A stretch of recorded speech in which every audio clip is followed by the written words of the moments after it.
We got some college football news on Tuesday, January 17th. Is TCU really going to hire Kendall Briles? Tulane is making a new defensive coordinator hire after Oregon poaches theirs. What's going on with the Alabama defensive coordinator position after Pete Golding leaves for Ole Miss? Who are the most exciting teams in 2022? Jim Harbaugh staying at Michigan. Brian Hartline is the new offensive coordinator at Ohio State. Baylor makes a new hire. Greg Sankey calls out another commissioner. And then we got some more about Walker Howard and Ole Miss. Rush Propst is back. So much going on today's Winning Cures Everything. Can you believe it? It's football. I've been watching it for 40 years. Are you kidding me? You're listening to Winning Cures Everything. Game day, baby. Wake up or get out. Here's your host, a confident young man, a superb athlete, Gary Seegers.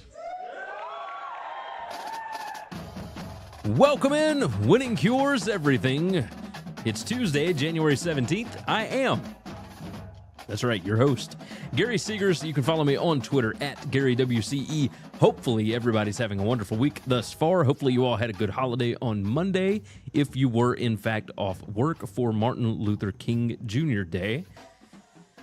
We got a lot of things to discuss that have happened since we last spoke on Friday. We planned on doing a show on Monday that did not occur because it is difficult to do a show at home with a 4-year-old these days.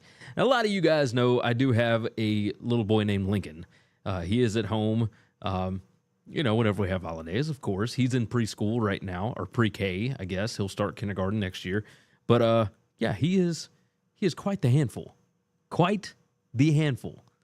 We are slowly but surely converting him into a college football fan. It is taking a little bit of time. He's much more interested in Pirates right now. But either way, we have a good time on these holidays. We spend a lot of family time together currently. So I will be doing the majority of the shows from right here in the humble abode. Again, hopefully everybody had a good holiday like I did. It was nice to not have to worry about anything for a little while. That does not mean that I did not keep up with what's going on in the college football world. I got a whole slew, as you can see. I got notes. I got a whole slew of things for us to discuss. First, let me go ahead and tell you that the show is brought to you by BetUS. It is America's premier online sportsbook. They've got incredibly quick payouts. They have got the best customer service. The website is easy to navigate, and that is, of course, the most important thing, right? Go and check them out, betus.com. It is where the game begins. And if you sign up using the link in the description down below, you can get a $50 free play with no deposit required. So go ahead and make sure you take advantage of that over at BetUS. All right. Let me go on and get you to put in, if you would so kindly, if you're watching the show, whether it be on Twitter or on YouTube, etc., reply or jump in the chat or jump in the comments with what town you're watching from. I want to know where you guys are actually consuming the content. If you're on podcast, leave a review with where you're from. I would like to hear from you, along with any questions or any ideas that you might have for the show. I'd like for you to toss them on there as well. Let's go on and dive into the first topic of the day, and that would be this. TCU has centered in on Arkansas offensive coordinator Kendall Briles to fill their recently vacated offensive coordinator position. Now, is this actually going to happen? I think that's the first question. We'll go on and pull up on the screen an article from Football Scoop. And as you can see at the top, it says, sources, TCU Kendall Briles have mutual interest in Horned Frog's OC position. It says that Briles has engineered record-setting offenses at Arkansas under Sam Pittman, also worked under Lane Kiffin, among others. Kendall Briles, of course, was at Baylor when all of the stuff went on with his father, Art Briles. And we're not going to get into a discussion about what did or did not happen, who was involved, etc. We are well past that. You can Google, you can do your own research. I am not here to give you an opinion on that. What I am curious about is why in the world Sonny Dykes continues to try and hire guys that were at Baylor when that whole scandal was going on. And I understand that Baylor was a winning football program at the time. And I understand that Kendall Briles actually does a lot of the same stuff that Sonny Dykes likes to do with explosive plays, etc. Explosive plays are more important to football games now, even than turnovers, if you really pay attention to the numbers. But does that mean that you at TCU should be willing to overlook everything else just to hire a coach in Kendall Briles. This is not going to be a popular hire. There are some people that are fans of TCU football that will be willing to overlook things so long as the team continues to win. There are some people that are win at all costs at every school, right? Whether it's in the administration or the fan base. Yeah, we look at Texas A&M. We can laugh at the Bobby Petrino thing, but if that thing works, nobody's going to look at what he did in his past, at least not inside that organization. They're going to be looking at wins. Winning is, in fact, what cures everything. I mean, it's the name of the show, right? Like, it is the name of this show. Winning cures everything, and it's true. But this would be another hire from that time at Baylor. The strength coach's name is Kaz Kazadi. And there was rumblings when Kaz was hired about, do you really want somebody at TCU that was at Baylor when all this stuff was going on? Kendall Briles has been vetted. He has coached multiple places. You look at where Kendall Briles has been. He was at FAU under Lane Kiffin. He went over to Florida State with Willie Taggart. He then went to Arkansas. He has been around the block, okay? And he has had successful offenses everywhere that he has gone. Does it always equate to wins? No, but that doesn't necessarily fall on him. His offenses have done their jobs. If I'm Sonny Dykes, there are other offensive coordinator hires that you could make that would still be successful, that would be less of a headache, that would not make your fans feel like they are selling their souls in order to root for the team. I'm not sure that I fully understand what the point is. Why would you continue to do this? We'll pull it up. It says, as TCU seeks to replace record-setting offensive coordinator Garrett Riley, college football's reigning Broyles Award winner, is the nation's top assistant coach. One name familiar throughout the state of Texas continues to pop up, and that's Kendall Briles. This is from John Bryce and Zach Barnett over at Football Scoop. It says he is Arkansas's record-setting offensive coordinator, a Lone Star State native, and former University of Houston football player. It says one source with long-standing Big 12 experience told Football Scoop Zach Barnett that Briles is real in regards to the TCU vacancy, with another source indicating it's real, but don't believe anything is done yet. Look, again, he was not directly involved in that controversy, and he has done good things. But the name alone makes people recoil a bit, right? You hear the word Briles, and you immediately start to think of things. Now, the other part of this is the fact that yes, you can point to certain things, but there were problems with that offense at Arkansas this year, so much so that there was widespread thought that Sam Pittman was going to replace Briles at the end of this past season. Now, he did retain him. He is on staff. But this would be a bit of a golden parachute for Kendall Briles. I don't think that it's a good idea to make the hire.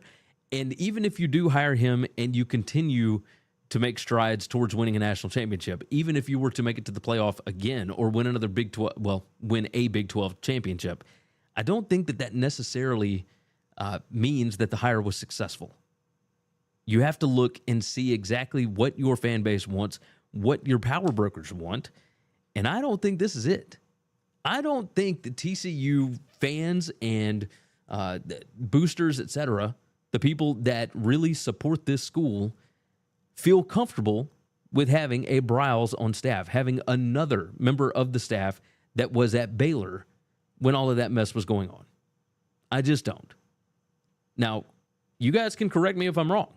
Again, the name of the show is Winning Cures Everything. In this case, maybe it doesn't. I'm not sure. I can't wait to see exactly what's going to happen here. But, man, this one really had me torn over the weekend. I mean, you want to be able to win, but at what cost? At what cost? All right, moving along, we got some big-time moves. Tulane is hiring Lance Guidry, who is Marshall's defensive coordinator to the same position. And we'll talk in a minute why that position was open for Tulane. But Guidry is a fantastic hire for Tulane. Absolutely fantastic. He coached high school football in Louisiana, so he's got ties there, obviously. He was the head coach at McNeese State, so he has been around the block in Louisiana. He understands the recruiting landscape. He understands the landscape, period, in Tulane, in New Orleans, in Louisiana, period. This is a fantastic hire, not to mention the fact that Guidry's defense was number 1 in raw EPA per play this year. That team was fantastic on defense. So Guidry is a dynamite hire for Willie Fritz and company. I mean, this is a big get for them. This is one of the names that I had on Alabama's list for defensive coordinator. I thought Guidry would be absolutely fantastic at a bigger job, and Tulane technically is a bigger job than Marshall. So the reason why that job is open, and I'll go on and toss it right here. The reason that job was open is because Oregon hired Chris Hampton, who was Tulane's defensive coordinator, to a role on the defensive staff, right? A position coach. He's probably going to coach safeties, I guess, because the guy that was coaching Oregon safeties was their defensive coordinator, et cetera. He went to Baylor, or wasn't defense. Well, regardless, Baylor took their safeties coach. So Oregon went and took Tulane's defensive coordinator, who coaches safeties, coaches DBs. So Chris Hampton, I think, is going to fit in well there. You can look at, let's see. Let's go on and toss it on the screen here. It's 5 things to know about Oregon's newest defensive coach, Chris Hampton. This is from Ducks Wire. And it says that, Hampton was a former South Carolina safety. He was a 4-year letterman, 2-year starter. This was, before they got really, really good under Spurrier and all that in the early 2010s. Long history coaching safeties and cornerbacks. Said that he started as a GA at Arkansas State, eventually moved to the GA position with Georgia Tech. He then went 1 year at Central Arkansas, then joined the McNeese State staff, and then Hampton moved to Tulane as defensive backs coach for 3 years, and then went on to Duke for 1 year, and then back to Tulane. Look, he hadn't been out west, but that doesn't necessarily mean anything because Oregon is going to recruit nationally. And on top of that, the guy knows his stuff. Obviously, if you watch Tulane's defense this year, they were really, really good. This is a great, great get for Oregon. On the same side, going back to Guidry, he goes back home. This is perfect. Absolutely perfect. So 2 good hires that I believe are going to set both of these teams up rather well. I think Oregon will be significantly improved on defense this year because of the moves that have been made. That's what I believe. Moving along, Ole Miss has hired Alabama defensive coordinator Pete Golding to the same position. He is going to be the DC at Ole Miss. And while there are Alabama fans and critics that believe that Pete Golding was an issue for the Tide, it can be said that it would still be a step up for Ole Miss. Now, when you look at just raw defensive numbers, Pete Golding did an incredible job the past 2 years, right? Just overall EPA, overall total yardage, yards per play. They were number 4. Alabama was number 4 in yards per play defense in 2022. The issue that Alabama fans had was when Auburn, in their one-dimensional offense, still runs for over 300 yards against the defense. When Tennessee, you've got somebody like Jalen Hyatt that just continually gets behind the defense. That's the issues that they had. It didn't feel like there were a lot of adjustments being made, but it's hard to blame that on Golding because everybody knows that the scheme is Nick Saban's. If Saban saw an issue, he was going to make a change. So I think that Ole Miss has made a step in the right direction with this because Pete Golding is also an incredible recruiter. He understands talent. He knows what it means to go and get talent. So this will be a good gig for him. I fully believe that. And I think it's actually less pressure than what he was facing in Tuscaloosa because the cries for him, especially after that Tennessee game, were brutal. Absolutely brutal. On the other side, Alabama. Now, write down the time here. Alabama hired in Southern Miss defensive coordinator Austin Armstrong as, I believe, a linebackers coach. He's going to replace Charles Kelly's spot there. I think this is a good move for Alabama. Again, with Pete Golding, I don't believe that the defensive failings at certain points this season and basically throughout his entire tenure are all his fault, right? The game is skewed towards offense nowadays. That's just the way that it goes. Like, you're going to have teams that put up points. They're going to find mismatches even on the best and the most talented defenses. That's just the way. You look at Georgia's defense this year. Their defense was absolutely lights out. And a team like Ohio State was still able to put up 41 points on them in the Peach Bowl. There are mismatches that you can take advantage of, and good offensive minds will find ways to put up points against them. So we can't fully blame Pete Golding. On the other hand, Golding's been there for a while. It was likely time for a move. What does Alabama do now? So you bring in the Southern Miss defensive coordinator, but he's going to be a position coach. Who is going to be the new DC? And we'll worry about the OC whenever Bill O'Brien ends up moving on, because I fully believe that that's going to happen. Nick Saban, first off, the reason why Pete Golding took and this is my opinion, the reason why Pete Golding went to Ole Miss, I think Lane Kiffin did Nick Saban a favor by taking somebody that Saban may not have wanted still on the staff, but Saban doesn't like to fire people now. He just moves them to other positions, other coaching locations. You can look at any number of things. Just look and see when the last time an assistant coach was actually fired at Alabama. It's going to be a while before you actually find that. So I think that Saban talked to Kiffin, and yeah, there's reports that Pete Golding turned down a raise to stay at Alabama. But I think the fact of the matter is that Saban and Kiffin are friendly, and Kiffin wants the Alabama job. Bottom line, like, Kiffin could have been the Auburn coach this year if he wanted to be. And he knew that if he takes the Auburn job, he will not get the Alabama job. Period. So, again, what does Alabama do with their defensive coordinator position? And I put up a list, and I don't think I pulled it up, but regardless, I put up a list of people that I would reach out to if I were Alabama, right?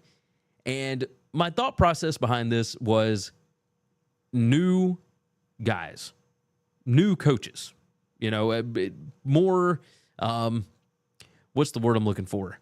Like, guys that would come in and basically be like Pete Golding. That was at least my thought process. Here we go. There was a lot of smoke around Glenn Schumann early, the Georgia co-defense coordinator who was the play caller this year. Of course, they've still got Will Muschamp over there. Marshall defense coordinator Lance Guidry, NC State defensive coordinator Tony Gibson, Toledo DC Vince Karras. I put Southern Miss DC Austin Armstrong on there, Wisconsin DC Mike Tressel, who used to be at Cincy. He moved along with Luke Fickell, and then Jim Leonard. Now, Leonard would still be a good get. Guidry, I don't think, is going to make the move, and if he thought that there was a chance that he could get Alabama, I don't think that he would have done Tulane right now. Schumann, I think, still is a possibility because he graduated from the University of Alabama. He was a GA at Alabama and an off-field coach all the way through 2015. He was Kirby Smart's first hire at Georgia. He's the first person that he took with him over to Georgia. So that is a possibility. I put that there's no way that Pruitt happens. And I'm beginning to think that I might be wrong about that. If you are Nick Saban, Saban is what, 71 years old?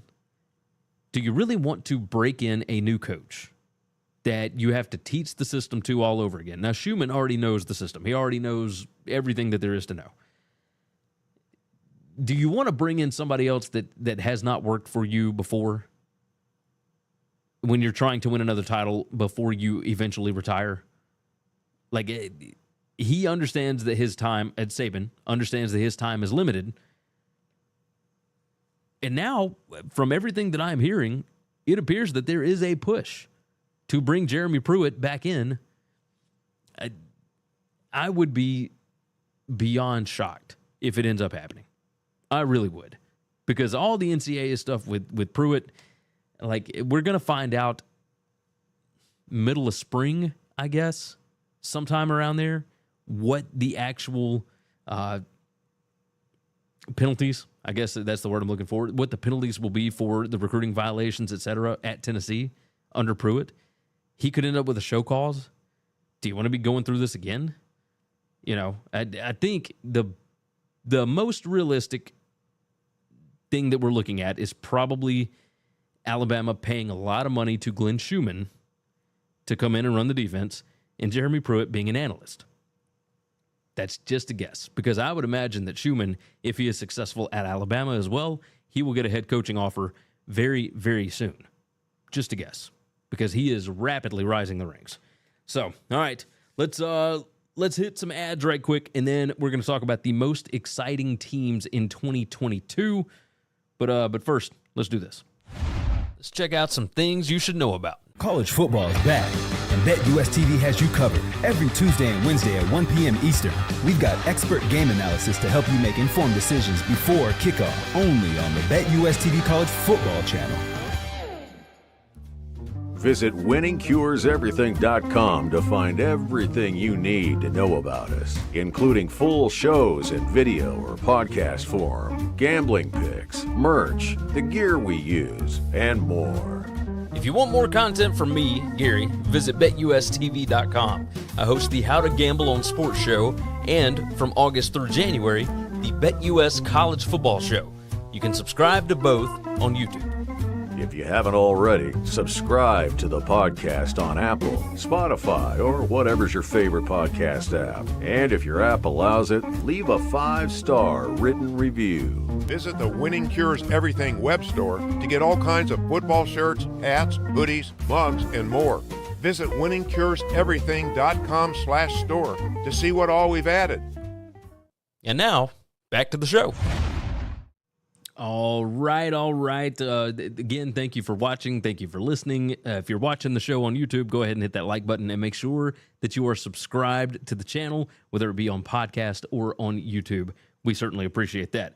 Let's talk about the most exciting teams in college football in 2022. Now, I'll go and pull it up on the screen, give you guys I know that the type is small. You can pause it if you need to, etc., to be able to see exactly who I'm talking about. This is the 2022 College Football Excitement Index. Basically, what this is a, here, I'll just read it straight from college football data. It measures the overall excitement of the game based on swings in-game win probability, average game scores around 4.0. There is no limit to the upside, but the most exciting games will finish 6.0 or higher. So which teams had, basically, if you watched one team for the entire season, which teams were the most fun to watch? Which ones, really were entertaining football? And I think that the top 10 is going to surprise you. You can see it right here on the screen. Number 1 is Miami of Ohio. They, of course, being in the MAC, they were, I probably should have put these numbers here. Miami of Ohio averaged a 7.26 on their games. I mean, it's just absolutely bonkers when you look at the swings and win probability in their games. Number 2, Ball State, another MAC team. Number 3 is Texas Tech. And Texas Tech makes the most sense to me because, and now Miami of Ohio and Ball State played a bunch of close games, so that makes absolute perfect sense. Texas Tech is mainly because of their fourth down attempts, right? Zach Kitley loves to go. They study analytics. They go for it more than anybody else in the country. This team was all over the place. So Texas Tech at 3 makes sense. Number 4 is Buffalo.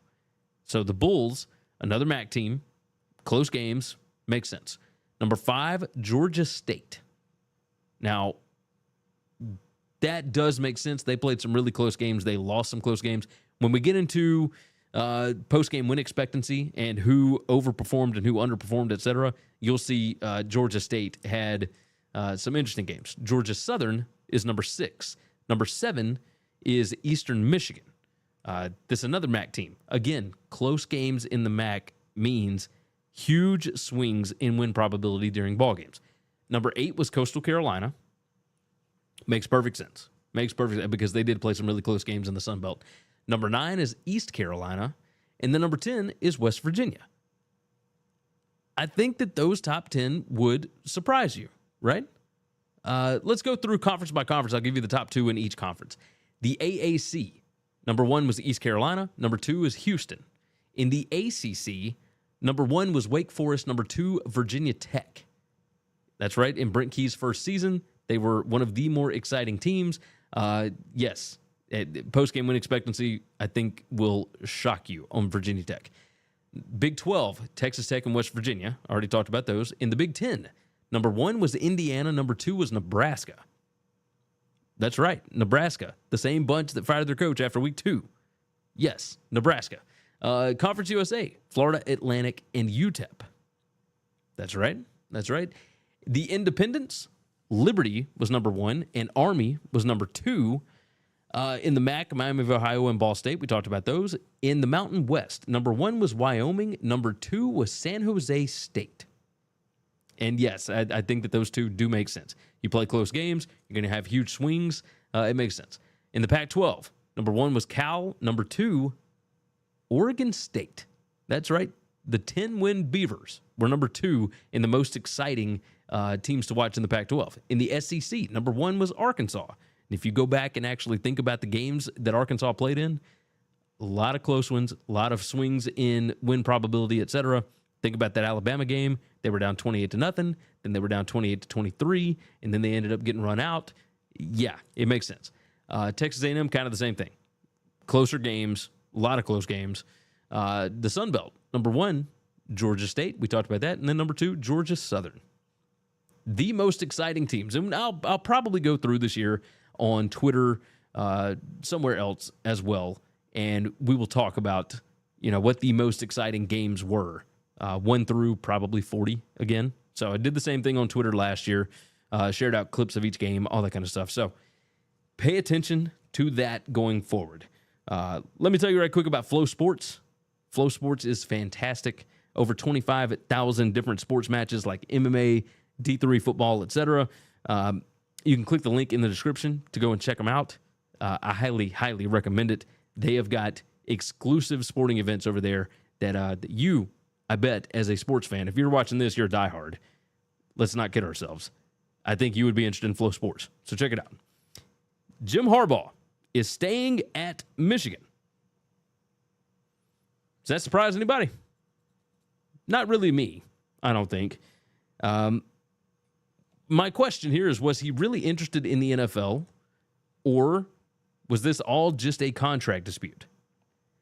We're going to pull it up. Santa Ono, the president at the University of Michigan, said, I just got off the phone with Coach Harbaugh, and Jim shared with me the great news that he is going to remain as the head coach of the Michigan Wolverines. That is fantastic news that I have communicated to our athletic director, Warde Manuel. #GoBlue. These pictures that they share out are just ridiculous. Absolutely ridiculous. So, of course, happy mission from Michigan football's Twitter account, UMichFootball. It says, I love the relationships that I have at Michigan, coaches, staff, families, administration, President Santa Ono, and especially the players and their families. My heart is at the University of Michigan.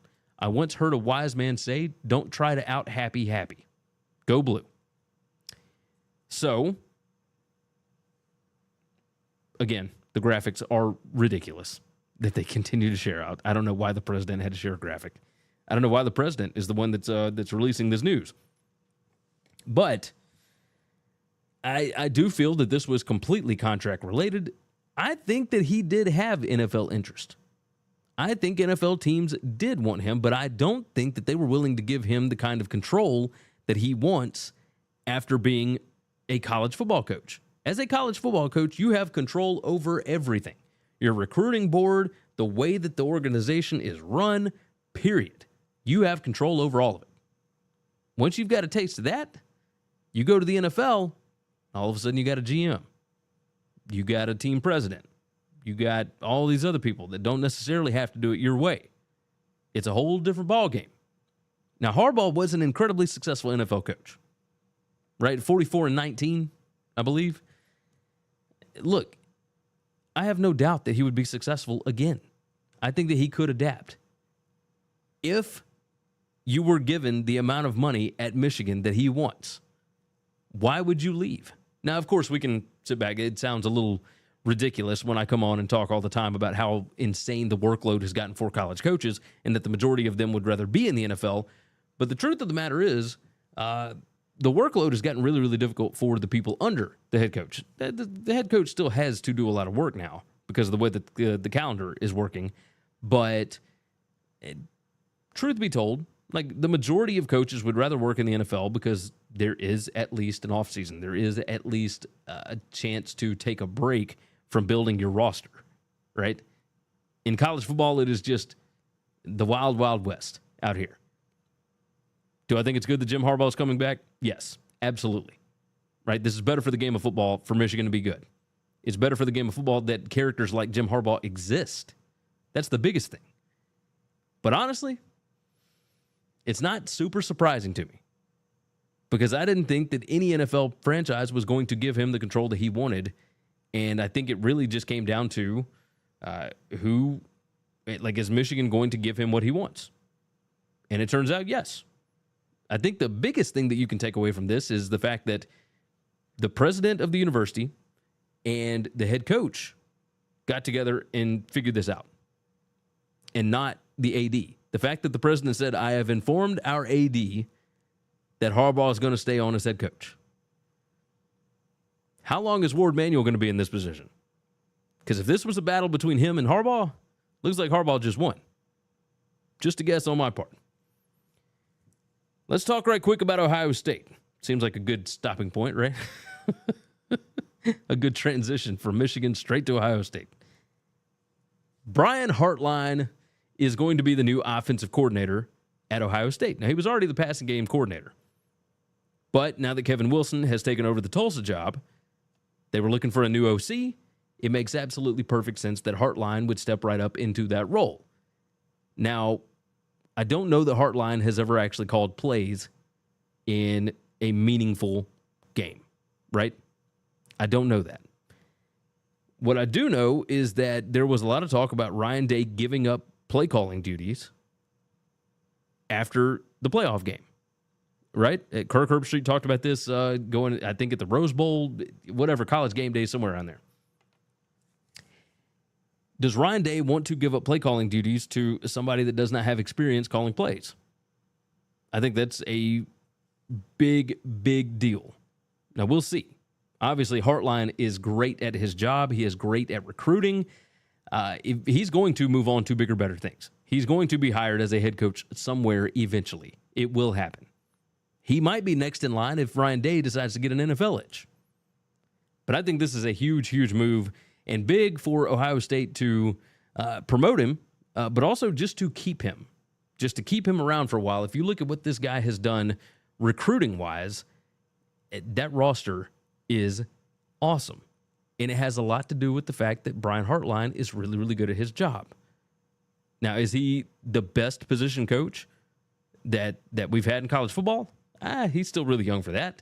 I think Larry Johnson, Sr., would have something to say about it. But, I mean, the guy is, like, undoubtedly fantastic at what he does. We will see if offensive coordinator is something else that he can excel at. That's the next step up, right? That's the next step on the board. So, cheers to Ohio State. Cheers to Brian Hartline. This is a good move, and I am curious. The biggest question out of this is whether or not Ryan Day does give up play calling duties because he did hire somebody in that is not exactly super experienced in that. We'll see. We will see. Next on the board, Baylor has hired a new running backs coach. Let's go on and pull it up on the screen here. It's AJ Steward, who was the running backs coach at Oregon State, and he is going to be the associate head coach. He played at Kansas from 2007 through 2011. He coached at Rice from 2012 through 2017, coached at BYU in 2018 and 2019, coached at Arizona for 1 year in 2020, and he has been at Oregon State for the last 2 years. The guy knows football. He just flat out knows football. The running game has been really, really good. The running backs at all of these different stops have been good. And I think a lot of that can go along with what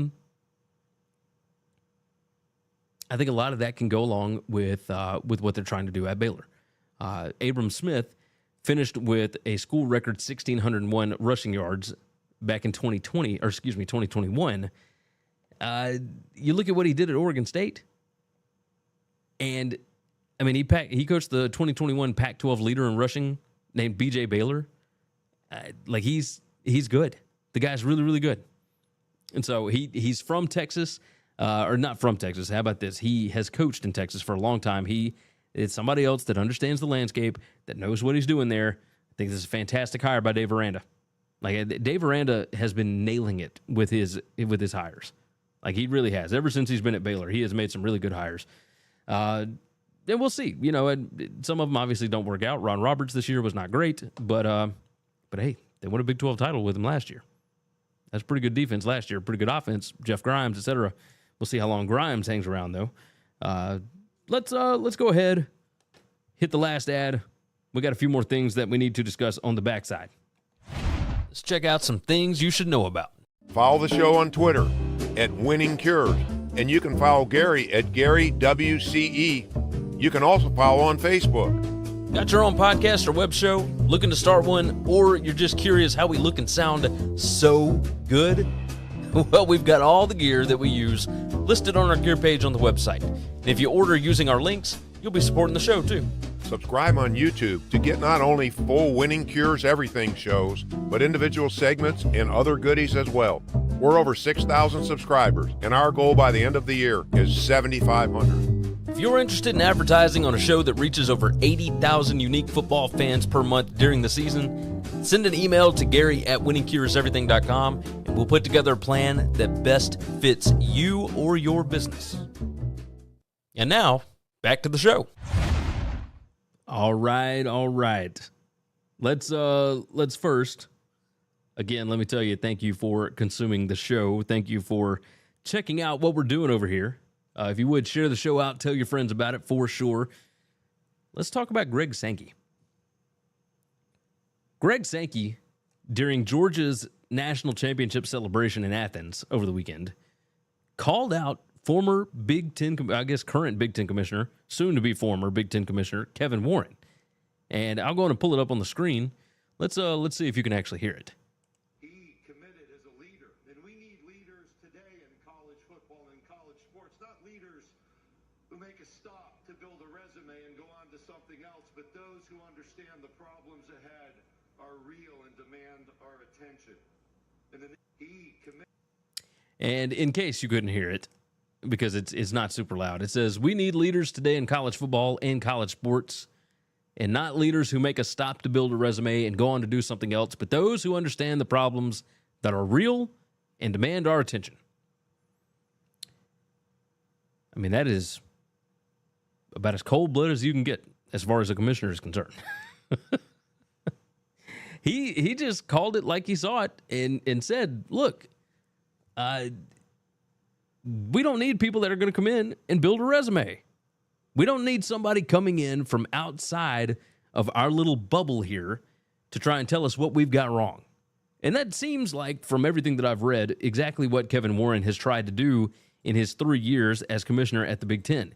He wanted to blow up the system and make it more in what he thought would be like an NFL image, right? That's what he was trying to do with the Big Ten. All of the expansion talk, etc., he was basically trying to commit or create a mini NFL with the Big Ten. He brought in USC and UCLA. Makes no sense logistically. But it made absolutely perfect sense as far as a dollars and cents point of view, right? So he got this huge contract, this huge media rights deal with all these different networks, did not include ESPN in the deal. I mean, we just talked about this last week, but this is still a huge, huge thing. Greg Sankey, much more college-oriented, university-oriented. He is somebody that looks at the system and wants to sit here and find ways to make it work. I think that's more of what we need, because you can't come in and then try and blow everything up without understanding exactly where you've been. You can think about this from a multitude of different ways, right? When you look at the overall, we could make this a societal thing if you really want to. You have to understand why things were built a certain way that they were, why things operate the way that they do, before you can come in and just blow it up and think that you have better solutions, because you don't understand what the problems were that led you to that initial solution to begin with. I think that's Sankey's biggest thing. He's been around the block. He has seen all this stuff. Kevin Warren wanted to come in and immediately start talking about paying players and this and that. And while I do agree that players should be paid, there's a lot more that goes with that. Kevin Warren, I mean, just as quick as he could, took USC and UCLA. Well, what are the logistics of that going to look like? What is that going to do to those student athletes that have to fly across the country multiple times during a season? What does that do to them mentally? What does it do to them physically? What does it do to basically the rivalries? What does it do to what's going on inside of that conference? I suppose we'll see. We will see what ends up happening. Let's see. Next on the docket. Oh, let me tell you about this. The Valtameri Surf Company. These guys are fantastic. It's a collegiate town apparel company. The shirts are super comfortable. I like the designs. I think, will like them as well. Go and check them out, valtamerisurfco.com. There's a link in the description that you can click. Use the promo code Gary10, Gary10. It's going to give you 10% off of your order over there. So go and check it out, Valtameri Surf Co. Those guys are awesome. All right. Let's talk about Walker Howard. The LSU recruit, I guess, from last year, the 5-star, some services 4-star quarterback Walker Howard, decided to transfer from LSU after 1 year. And I guess I can understand that, because Garrett Nussmeier still has a lot of playing time left. And it looks like he is the second guy there. So Walker Howard would be sitting behind him for quite a few years. You know, Jaden Daniels is coming back for a year. Okay, Garrett Nussmeier is going to be his backup, we would assume. And because Brian Kelly did say, like, Jaden Daniels is our starter going into next year. I don't know why you would say that. I don't know why you wouldn't have an open competition with the way that Nussmeier played towards the end of the year. But regardless, Walker Howard said, well, there's not enough room in this quarterback room for me. So there was a little bit of Florida talk here and there, but then you really, really started focusing in on TCU and Ole Miss. TCU is going to be looking for a new quarterback. Chandler Morris, everybody assumes, will be the next guy. But they had 3 quarterbacks in that room. 2 of them are gone now at TCU. So there's obviously room for Walker Howard there. At Ole Miss, they've already got Jackson Dart, but things did not go really well for Jackson Dart last year. And now Luke Altmaier has left, and I'm sure that, Lane Kiffin would love to be able to spruce up that quarterback room and get a little more competition going and get some more talent in that room. You can see at 247 that the crystal balls now are pointing towards Ole Miss for Walker Howard. The reason this is so weird is because Walker Howard's dad played a quarterback at LSU. Like, he is from Louisiana. It felt like it was always going to be LSU for him. But the 247 Sports crystal ball is trending heavily towards Ole Miss for the former 5-star quarterback. 3 crystal balls were submitted Monday night between 7 and 8 p.m. All 3 have LSU transfer portal player pointed towards Oxford. That's national writer Chris Hummer, Inside the Rebels David Johnson, and TCU insider Jeremy Clark. All of them predicted Howard to go to Ole Miss. Now, we'll see what ends up happening. He took visits to both Ole Miss and TCU over the weekend, and it just sounds like he's going to end up at Ole Miss. I'm interested.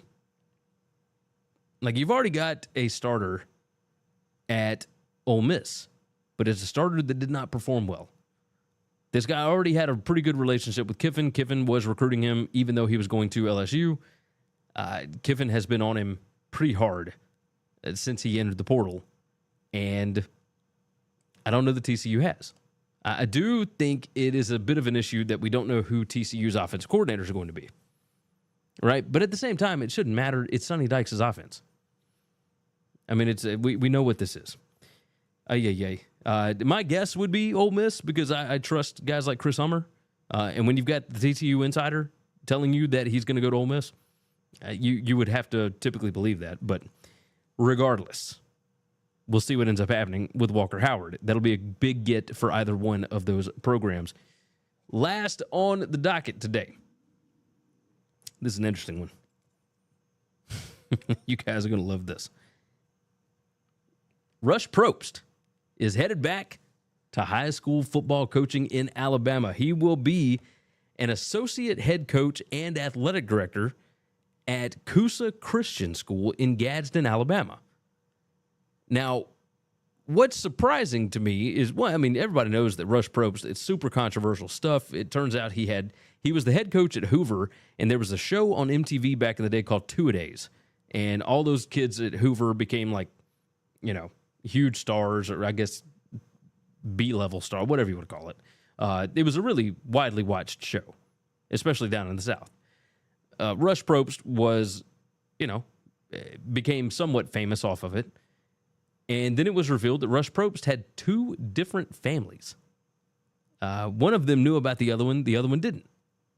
So that became a whole thing. And then, of course, he eventually made his way over to Valdosta High School in Georgia. But in April 2021, his contract was not renewed. There was a controversial year there. A lot of stuff that went on that was just really interesting, right? Talking about Georgia paying players and this and that. It was just a whole thing. Stuff that got recorded. It was pretty nuts.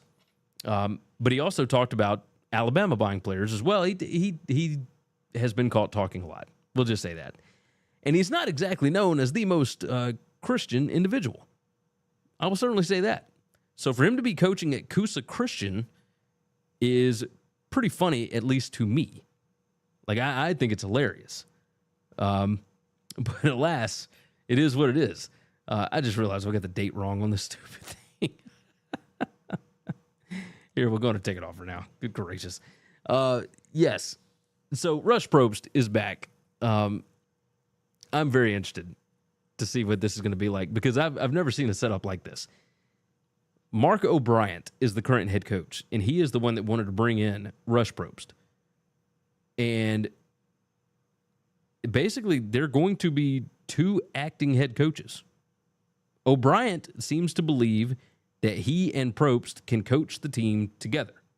They can be two different head coaches. Mark O'Brien, by the way, was the 1A Alabama High School Coach of the Year last year. So it's not like this guy has not been successful. But I guess, you see an opportunity to get better. I guess that would make sense. But it's interesting. The couple other things to look at here. The Colquitt County Board of... Here's what he did. He resigned from Hoover after admitting to an extramarital affair, landed a job at Colquitt County, Georgia, where he spent 10 seasons prior to his dismissal in March of 2019.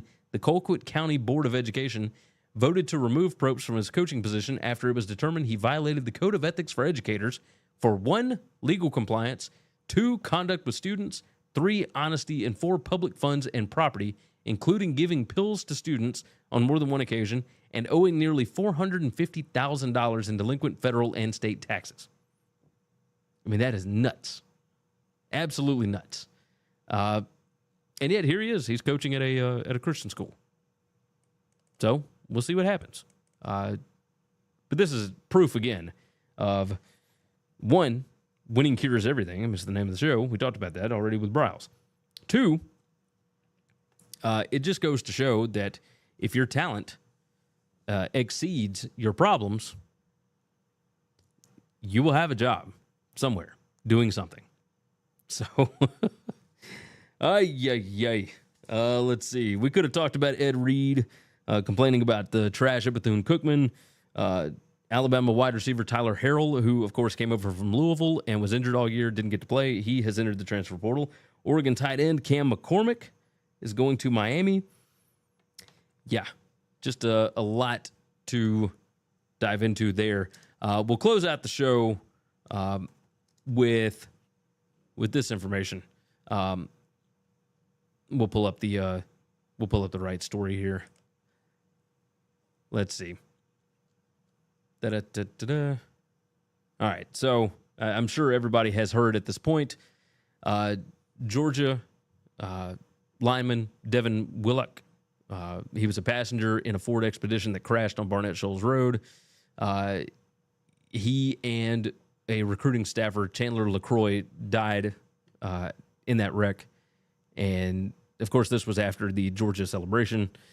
Just brutal news.